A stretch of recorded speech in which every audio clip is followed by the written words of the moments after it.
Hi, Teresa. It's good to catch up with you. And Hi, Tony. it would be good just to hear, in terms of how you feel people are at.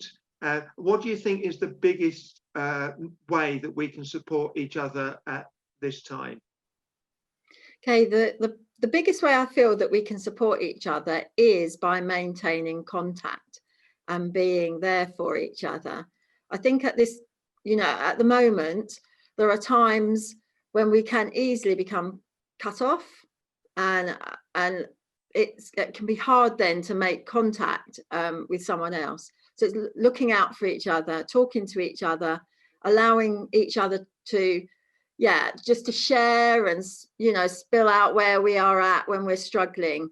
But when you're not in contact with people, sometimes it can be hard to know who you go to for that. Yeah, what do you think the barriers are that stops us making contact with people? I think one of the barriers is that we can assume other people are busy. We can assume other people are all sorted with their contacts and keeping and their friendships, and actually we make assumptions of other people, and that can be a big barrier to us actually phoning somebody or sending them a text and saying, are you busy, have you got time for a chat?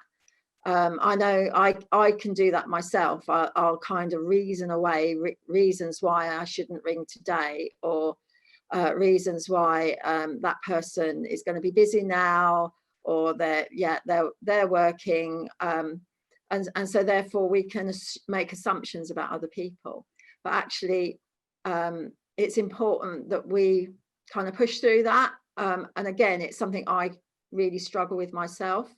Quite often, I will procrastinate about, even when I have to contact someone to ask them to do something, I procrastinate about when I do that. I will put it off.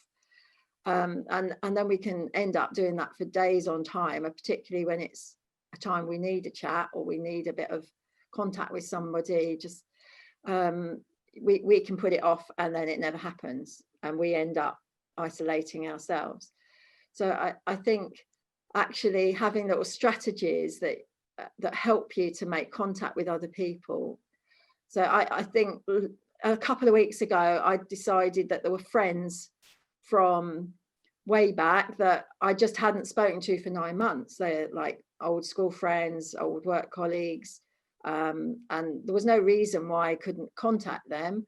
But so I did put in place sending a text saying, how are you? It'd be lovely to just get together for a chat. And I've actually had a few long chats with people that I hadn't seen for a long time, which was good.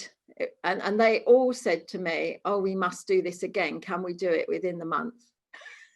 So that was interesting that actually, whatever position they were in, they all would, one was working, one was at home, they all wanted to do it again, and said that to me.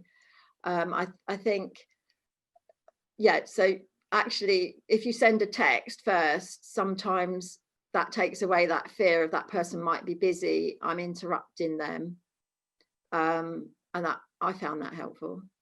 Good. So most people love to be contacted, but they find it much more difficult to be active and proactive and making the contact initially. Yes. And so it's about actually, at the moment, all of us taking some responsibility and thinking prayerfully, who can I contact, who can I encourage? And even if we're feeling low, actually overcoming that and speaking to someone will make a positive impact. Yes, I think so.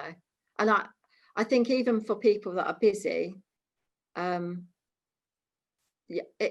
a time to have a short phone call is still helpful. And I think most people wouldn't see that. We can think we've put a burden on someone else because we're feeling low maybe, but actually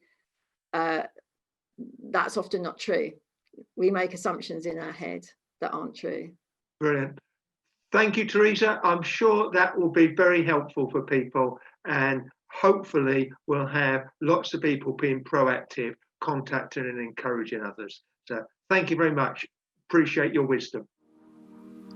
Thank you. Good to talk to you, Tony.